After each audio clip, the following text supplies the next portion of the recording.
나머지 냉방장치 하기 전에 등화장치 및 와이퍼 장치라고 하는 녀석이 나옵니다. 등화장치는 말 그대로예요. 자동차에서 킬 수 있는 불, 뭐 조명에 관련된 이야기인데, 근데 그러면 당연히 그냥 뭐 램프 킨다 끈다의 개념이 아니라 얘를 여러 가지 종류로 쓸 수 있다는 얘기예요. 제일 첫 번째 나오는 게 조명용으로 쓸 수 있고, 그 다음에 뭐 신호, 경고, 그 다음에 표시용으로, 크게 네 가지 용도로 쓸 수 있습니다. 그래서 조명 같은 경우는 말 그대로예요. 전조등, 안개등, 후지등, 실내등, 계기등, 말 그대로 조명을 위해서 사용하는 등이다. 그리고 신호용 같은 경우는 깜빡이, 뭐 방향지시등, 브레이크 밟았을 때 불 들어오는 브레이크 등 이런 것들을 뭘로 신호용으로 쓴다. 이렇게 보시면 되겠습니다. 자, 경고등이에요.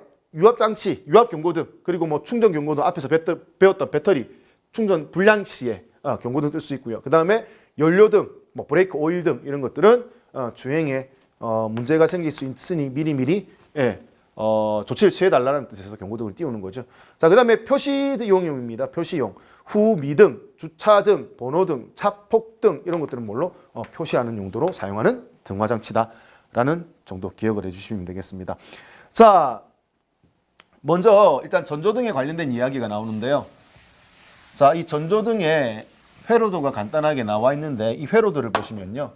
자, 축전지 플러스 그리고 마이너스 부분, 마이너스는 차체에 접지에 묶어 놓았습니다. 자, 플러스에서 전원 스위치 이용을 해서 퓨즈 거쳐가지고 전구 딱 켜고 어떻게 마이너스 배선을 거의 차체에 바로 묶어버리는 형식입니다. 즉 들어가는 플러스 전원의 배선은 있지만 마이너스 배선을 최대한 짧게 그리고 차체에 바로 묶어가지고 쓰는 방식. 무슨 방식? 단선식입니다. 선이 하나밖에 없는 방식이죠. 그런데 이런 단선식을 쓰면 단점이 뭐냐면 차체에 바로 묶거나 이렇게 짧은 선을 이용하다 보니까 시간이 좀 노후화된다든지 유격이 생기면은 어떻게 여기 이물질이 쌓인다든지 녹이 쓸 수 있다는 얘기죠. 그러면 어떻게 접지가 좋지 않아져서 어떻게 작동이 불량해질 수 있습니다. 자, 그런 부분을 방지하기 위해서 어떻게 하느냐? 자, 본선 들어가는 거 놔두고요. 그리고 마이너스 선 따로 붙입니다. 그리고 어떻게 안전 대비 하나 접지 더 잡아 놓습니다. 그러면 접지가 불량하더라도 혹은 뭐 마이너스 배선이 문제가 생기더라도 둘 중에 하나만 제대로 작동이 된다라면은 마이너스 선이죠. 차체나 마이너스 선. 둘 중에 하나라도 살아있으면은 이 전구를 켜는 데는 아무런 문제가 없다라는 얘기. 그리고 등화장치 같은 경우는 자동차에서는 쌍으로 이용하는 경우가 많습니다. 이렇게 쌍으로 이용을 할 때, 복수로 이용을 할 때 한쪽 필라멘트가 나가더라도 나머지 한쪽 등은 쓸 수 있어야 된다는 개념인 거죠. 그래서 회로를 항상 뭘로? 좌우 병렬로 연결하게 된다. 그래서 복선식의 좌우 병렬로 연결한다. 이런 것들 잘 이해를 해두시면 되겠습니다. 자, 그리고 전조등으로 쓰일 때요. 전조등으로 쓰일 때 안에 보통 필라멘트가 몇 개? 2개 들어가죠.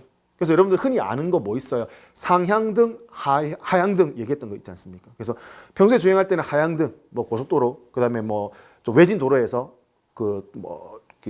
조명이 잘 안 돼 있을 때, 가로등이 잘 안 됐을 때는 이렇게 상향등 켜가지고 멀리 비추어 볼 수 있지 않습니까? 근데 상향등 같은 경우는 마주 오는 차의 눈부심, 그리고 앞에 가는 차의 눈부심 부분에 염려가 있기 때문에 일반적으로는 하향등을 많이 켜서 주행하게 된다라는 겁니다. 자, 그래서 이렇게 뭐 상향등, 하향등 부분 나와 있고, 그 다음에 요거 나오네요. 전조등의 세 가지 요소는 렌즈 반사경 필라멘트다라고 이야기하는 부분인데, 자, 요거 하기 전에요.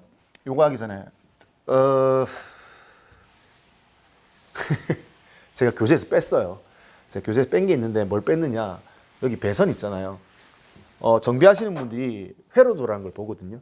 자동차의 회로도라고 해서 이 자동차의 전기 배선과 관련된 정보를 막 담고 있는 회로도가 있어요. 그 회로도에 이렇게 배선이 있으면 배선의 위쪽에다가 숫자하고 영문자 기호를 써요. 그래서 만약에 0.5 뭐 R 뭐 B 할까요? 자, 이런 식으로 이렇게 기호가 써 있으면 이 배선에 대한 정보를 나타낸다라는 표시거든요. 그래서 이건 앞만 봐도 이건 정비하시는 분이 필요하지 않겠냐? 그리고 이건 누가 봐도 이거는 정비의 영역이지 않겠냐라고 해서 제가 뺐거든요. 뺐는데 기출 문제 나왔어요. 문제. 그래서 이거는 진짜 뭘 해봐 죽겠습니다. 어느 범주까지 제가 정리를 해서 구조학 범위에 넣어야 될지.